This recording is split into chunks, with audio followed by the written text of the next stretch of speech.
ये बताइए, आप जानते हैं कि नहीं होगा? ज्यादा बोलो तो मारो। नमस्कार दोस्तों, अभी आपने जो ये वीडियो देखा ना, जिसमें टुनटुन यादव आरती न्यूज के रिपोर्टर पर गलत तरीके से बात करने पर भड़क चुके हैं। और देखिए कैसे टुनटुन यादव हथियार दिखाकर आरती न्यूज वालों को डरा रहे हैं।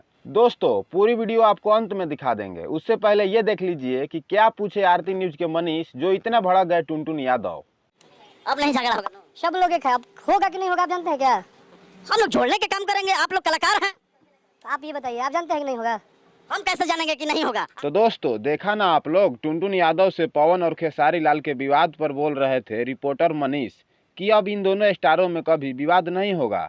इसी पर टुनटुन यादव गुस्सा हो गए और कहने लगे कि आप जानते हैं कि अब विवाद होगा कि नहीं, क्योंकि दोस्तों आपको तो पता ही है, आरती न्यूज वाले सभी से उल्टा पुल्टा प्रश्न पूछते हैं। इसी को लेकर देखिए क्या कुछ बोल दिए टुनटुन यादव। अब नहीं झगड़ा होगा, सब लोग एक है। अब होगा कि नहीं होगा आप जानते हैं क्या? हम लोग जोड़ने के काम करेंगे, आप लोग कलाकार हैं। तो आप ये बताइए, आप जानते हैं कि नहीं होगा? हम कैसे जानेंगे कि नहीं होगा? आप लोग नहीं करिएगा तो नहीं होगा। ज्यादा बोलो तो मारो। तो दोस्तों, बस आज के लिए इतना ही। मिलते हैं आपसे नेक्स्ट वीडियो में। तब तक आप वीडियो को लाइक करके कमेंट में ये बता दीजिए आप किसके फैन हैं, खेसारी लाल यादव की पवन सिंह।